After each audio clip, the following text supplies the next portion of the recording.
Hi there, everyone.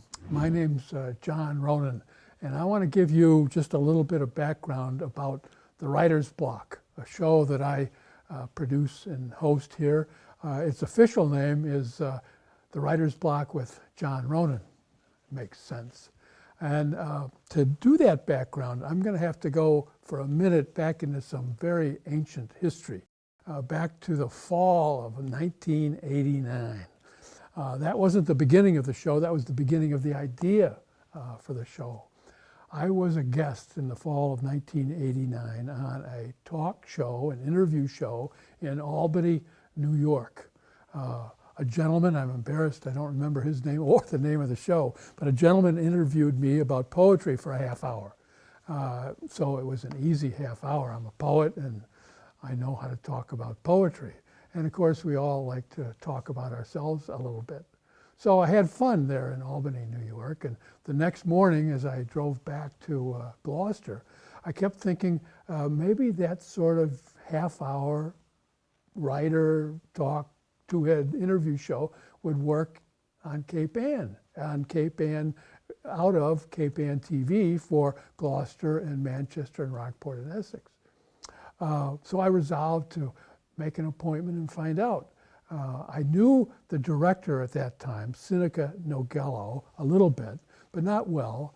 And I called her up a little nervously because I didn't know whether it was hard to get into the media world in Gloucester or just a breeze. But I made the appointment and went in and explained to her what I'm explaining to you. I had been in Albany, I did an interview show, and I said, Sinica, I wonder if this kind of program might work. She stopped me.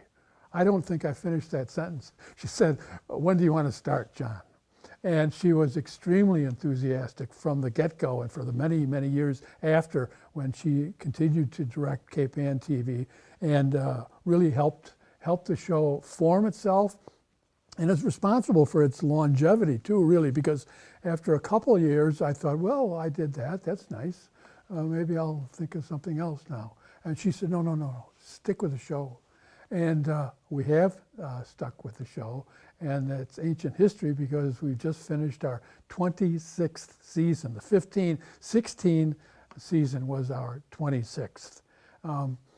We have had, I believe my memory's right, 323 shows with about 500 guests. The shows often have 2 or 3 guests, and when we have the students winners of the Poetry Without Paper competition run by the Lyceum at the library, we have 7, 8, 9 guests. So we've had 323 shows, and I would guess about 550 guests. It's quite a record. We have had, when I can get them, poets, because I'm a poet, and that's one of the first goals I had when I first devised the show. We have other writers. We've had on novelists and short story writers, journalists, memoirists, editors, all kinds of writers. And as I say on the program, it's a very wide net, even wider than the writer-sized net. So we've had on other artists, for instance, we've had on singers, we've had on musicians, we've had on actors, we've had on sculptors, all kinds of folks have been on the show. In almost all cases, they are local Cape Ann or Cape Ann proximity artists, usually not big outside stars. We have had a couple.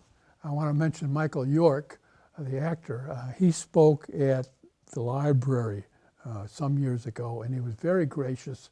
I asked him if he could spend 25 minutes talking to me for this Writer's Block show, and he said, sure, John. And he was very helpful. I enjoyed talking to him, listening to that beautiful English accent of his.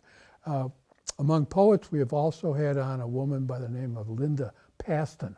She's very widely published, widely anthologized, the former poet laureate of Maryland.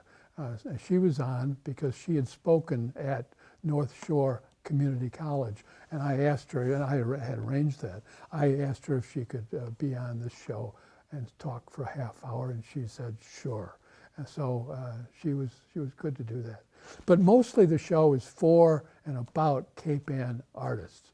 If you're a big national star, you have all kinds of PR representatives fighting to represent you. But most of our guests don't have that wide, deep PR background. We are their PR, and I'm glad to do that. We've had on most of them, the artists, most of them have been earning their living in other occupations. They are teachers, or they're in the military, or they're professional musicians, or a wide variety of people who earn their living in the day and then write or perform their secret loves in the arts at night.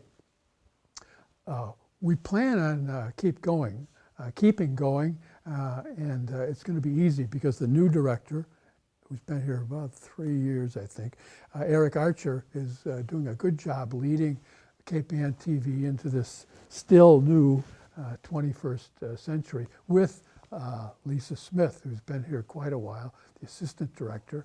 I also want to mention the crew that's here today, Henry Cooper and Becky Tober, who are really good craftspeople and artists themselves, and not forgetting Jim Capillo, who is Mr. Aerial here on Cape Ann, does many things here at the studio, but also he shoots beautiful aerial shots with his drone photography.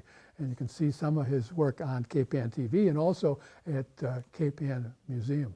So we're going to continue into the 16-17 season, and I'm looking forward to it. I'm looking forward to having you in the audience. So thanks for being with me. Bye-bye.